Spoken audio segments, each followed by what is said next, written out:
Anong mensahe ang kailangan marinig ng mga Scorpio mula August 25 to 31, 2024?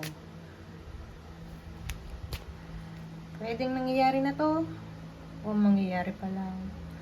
Kung hindi man para sa inyo tong magiging reading, baka para sa someone na malapit sa inyo o someone na kakilala nyo mismo. Baka may lumabas na gender mamaya. Gawin nyo na lang energy, masculine at feminine energy. Yung lalabas na reading, hindi ko sure kung anong pwedeng maging result. Pwedeng negative o positive. Depende sa lalabas na cards. Okay?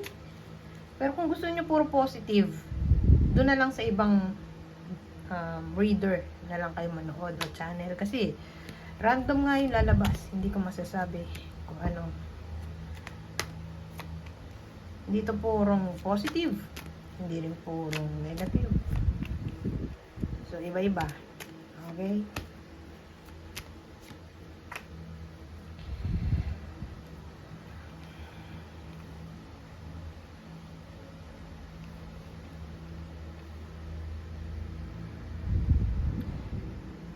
So, sa case na to,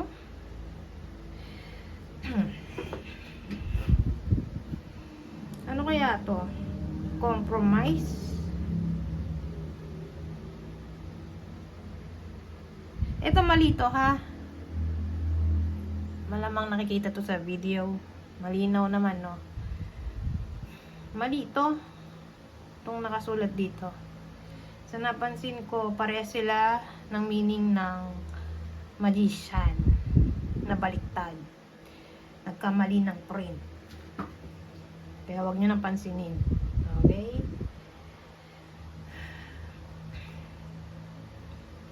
So, sa case na to, ang dating sa akin, kaya lang pala makikipag-ayos. So, sabihin natin may iba sa inyo, nag-away. Whether nangyayari na to o mangyayari pa lang. Basta nag-away sila. Tapos, kaya lang pala makikipag-ayos kasi may gustong mangyari. Parang hidden agenda o hidden motive o motive. At ang motibo ay manghut-hut ng pera.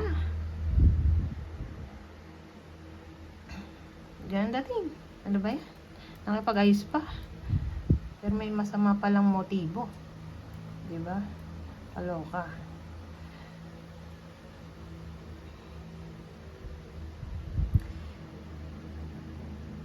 So, ganyan ang dating sa akin. So, beware. Well, actually, mukhang applicable lang to sa someone na madali mong hingian ng pera. So, pwedeng karelasyon, kapatid, kapamilya in general. So, sila yung mag-iingat dito. Kasi kailangan namang friend. Ganun ba kabilis makapanghut-hut ng pera sa friend? Pwede, pero hindi siya madalas nangyayari, di ba? So, probably sa kapamilya to o karelasyon na nag-away nga sila, tapos kaya lang pala makikipag-ayos kasi may gustong bilhin at pababayaran niya yung iba sa inyo. Ganun eh. Para bang di advisable makipagbati. Lalo na kung ito yung person, okay? Hindi naman lahat ay tatamaan ng reading na to, syempre. Pero para malaman natin kung sino, ito yung possible zodiac sign para makapag-ingat ang iba sa inyo.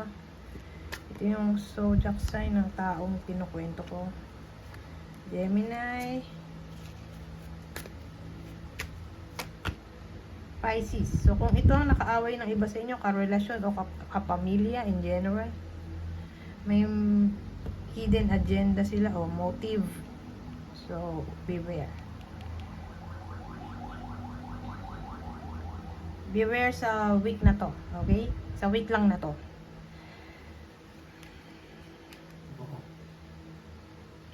Kasi specific yung date natin, oh. August 25 to 31 lang ng 2024. Ay, ito, wala tong ano, silbi. Para lang to sa yes or no question.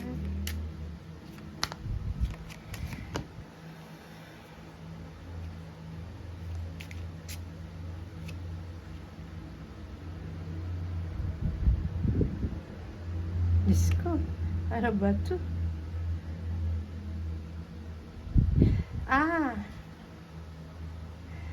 At least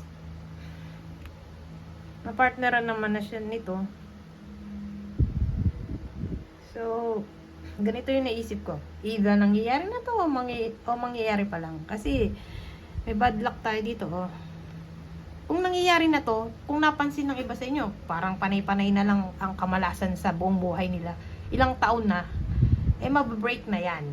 Mag-e-end na mula sa August 25 to 31. Doon magsisimula yung ending ng bad luck. Okay? Ngayon, kung sabihin natin, okay naman sila, wala namang masyadong bad luck nitong mga nakarang araw o taon. So, ang dating sa akin, mamalasin sila. Hindi ko naman sinasabing forever, pero sabihin natin ngayong week lang. Okay? Kung sakali mong malasin, hindi sila dapat mangamba. Kasi hindi naman to sobrang malas to the point na gagapang ka sa lupa sa kamalasan. Ang point ko dito, i-expect na nga natin na medyo mamomroblema yung iba sa inyo. Pero dahil nandito yung key, kumbaga, kahit papaano, malalampasan ng iba sa inyo ang mga pagsubok na to. O, sabihin natin mababawasan yung level ng severity ng kamalasan. Ganyan eh. Dahil sa tulong ng key. Okay? Ngayon, punta tayo dito. Scorpio reading tayo, remember? Ano naman to? Ay, mountain tayo. At this time. Oh. So, sabihin natin nangyayari na to. O, mangyayari pa lang. At ang kaaway nyo rito, bigating tao, o sabihin natin di matapos-tapos ang away ng iba sa inyo sa iisang tao lang, o angkan. Parang sila at sila rin yung kaaway nyo. Ganon. Halimbawa lang. Sa mahabang panahon.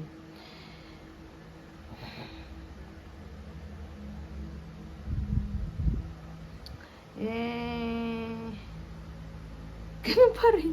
Wala na bago, OMG. Alam ko may nabago, hindi pala.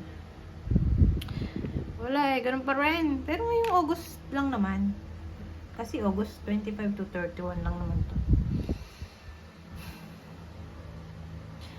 Kung present na sila, nandun pa rin sila hanggang August lang. Okay? Kasi who knows, baka naman pagdating ng September, mawala na itong mga to. Diba? Hopefully. Pero dito sa case na to, kasi enemy to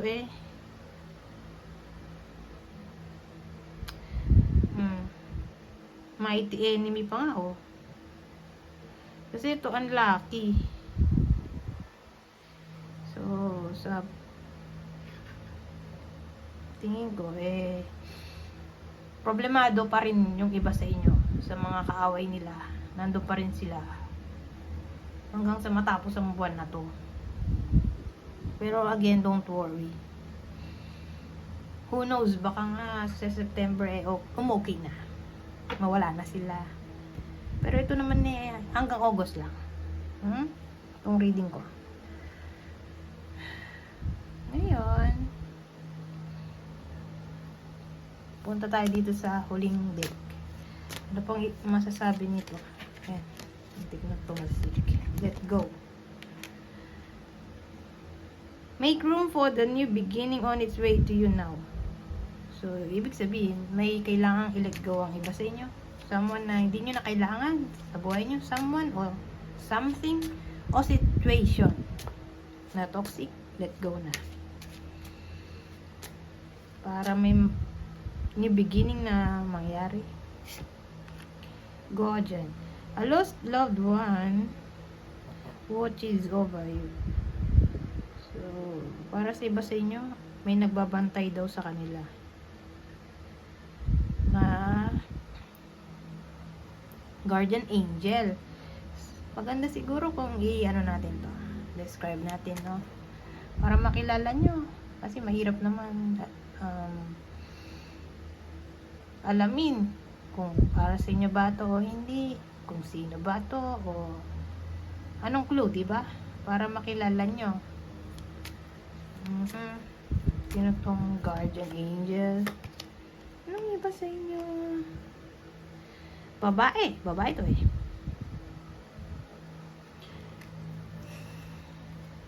Ang dating sa akin, matandang babae to. Teka. Matandang babae. Matangkad siguro. O matangkad sa inyo. Sa iba sa inyo.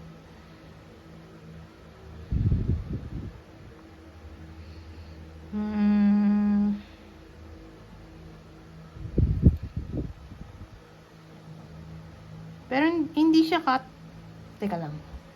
Matanda sa inyo.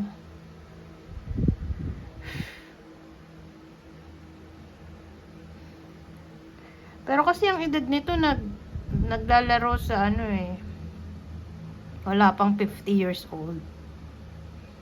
Wala pang 50 years old.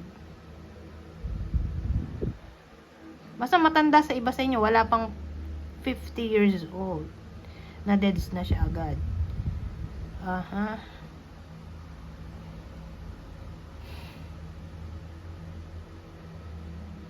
So, ano kaya ang cause ng kanyang death para nalaman nyo kung kilala nyo ba to o hindi. Mahirap na tanong to, pero sige, go na rin. Ay, ano to? Panganganak siguro.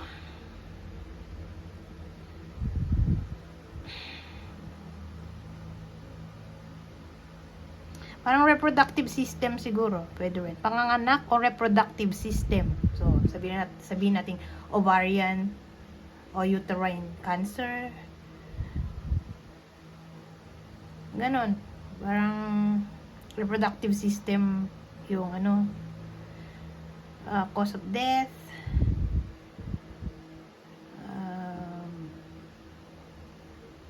Panganganak.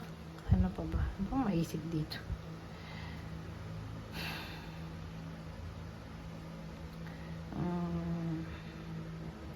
Mahirap to.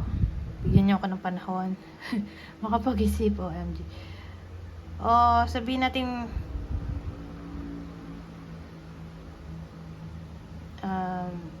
pinatay siya at ang cause ng pagkamatay ay away sa lupa o bahay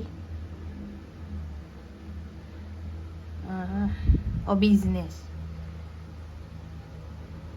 Pero kung business, home business to.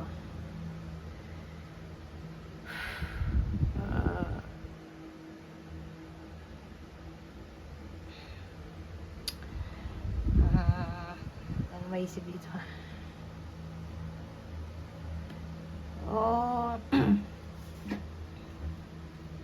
Domestic abuse.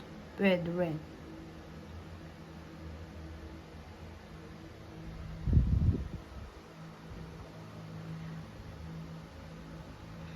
Yun lang ang naisip ko. Alin man sa mga yon ang cause ng death. Pero again, babae lang ha. Babae. Babae yung guardian angel. Wala pang 50 years old. Na dead na siya agad. Anyways. Magpo ba ako ng isa pa? Wag na, 15 minutes na. So, yan, yung description ng guardian angel na nagbabantay sa iba sa inyo kung kilala nyo. Who knows? Goodbye for now.